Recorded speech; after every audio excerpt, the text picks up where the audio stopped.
The noise. Bunch of motorcycles or something went by. Here we go. Now we got the eyes in. We're determining where to go with the... So the paws go straight down. I'll mark that. The ears go back. I'll mark that. And the face goes kind of in like a sun ray portion, okay, and up and across. Then we get to the back here. It's kind of self-explanatory, so let's start.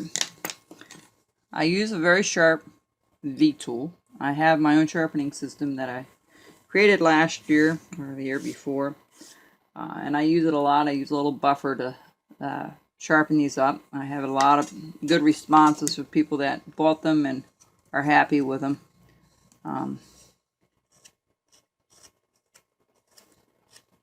If you're interested in looking at that machine, you actually buy the machine at Harbor Freight, and then I custom designed the wheels to go on that. And you can look under Carver's Woodshop sharpening system. I don't sell the machine, I just sell the pair of wheels. So if you're interested in that, you can contact me.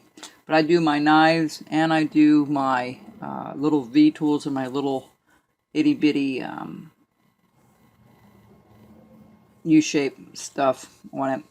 So what I'm going to do here, and I'm going to just start right here. And I'm just going to start nicking out. And I go crisscross a lot of times. You know, make one a little longer than the other. All right, and we're going to go, I'm going to turn around, go the other way a little bit, just to give me an idea how it's going to go. And then this I'll do out like so, up like so, around the eye. And you got to be very, very careful when you do up near the face. You don't want to take deep strokes in there. The nice thing about these, you can make very tiny little marks. You can make them deeper. It's up to you. Okay. And there we go. Go down this way. There we go. All right. So I have the general idea which way I'm going with the face, and then I go around to the back here. I'm looking at this, and it comes up and around, and it kind of goes underneath the ear a little bit at an angle. Okay, so this is all pretty well straightforward down. All right, so we've got that all marked out. The ears are towards the back, from the front to the back, so we do them this way. This is the way the ears go. So when I do this and I take it, and you know, it's kind of a mindless thing once you start. It's just a lot of repetition. You notice how I have my finger on the carving as I'm making these little gouges. That's how you control it. You don't do it this way. You hold your thumb against something. You hold it against your other hand. Make sure your other hand's clear. Have your glove on. Only thing I'm going to say about the glove is it doesn't always protect you if you stab yourself. All right, and then the paws, they go straight up, straight.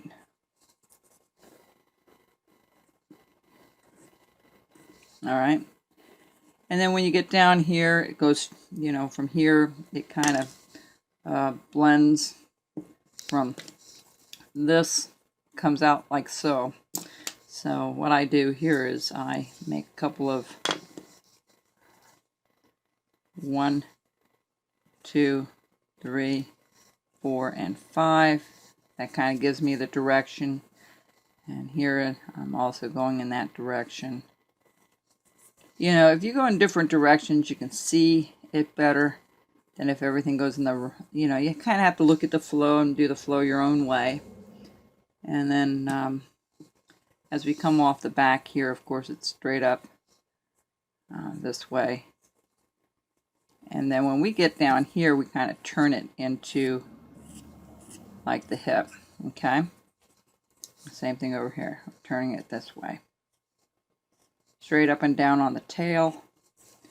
That's pretty well it. So when I come back, I'll have all this done. And so what you do, I'm going to show you here, because on the dark part you can't really see it.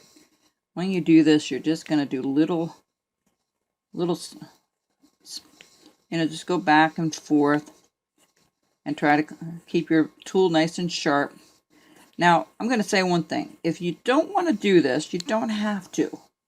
You can paint it the way it is, and it will be fine. But when you put the texturing on, you take a little bit of time, maybe the extra half an hour or hour it takes you to put it on, it really does enhance the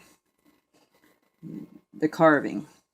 It just adds that little bit of detail that makes your stuff stand out above somebody else's that doesn't do that. Yes, it takes time. Do you get actually paid for that sometimes? No. But you have a nice piece when you do that. It's not always necessary. There's a lot of people that do caricature dogs and they never do any texturing on it. But if you have the tools and you have the time, just take an extra half an hour or hour and do it. Okay, see how it's coming up? How that looks?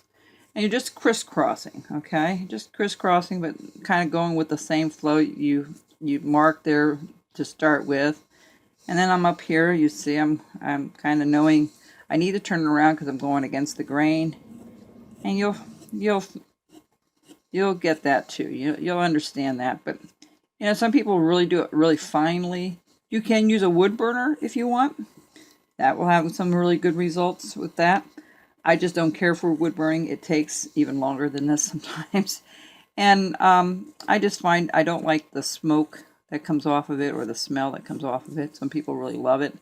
I can't handle it for some reason. Same thing with the dust with power carving. I can't handle that either. So everybody's different, and you know, you'll find what works well for you. So when I get done doing this, I'll come back and show you the end result. Plus, putting in the tongue, I'll put that in, and I'll finish up the foot. And then we're pretty well done with it. And then I'll come back with it already done, ready to be painted. And then there'll be another video of it all completed. And I'll have all three of these painted to show you what they all look like. Okay, folks, I'll be right back.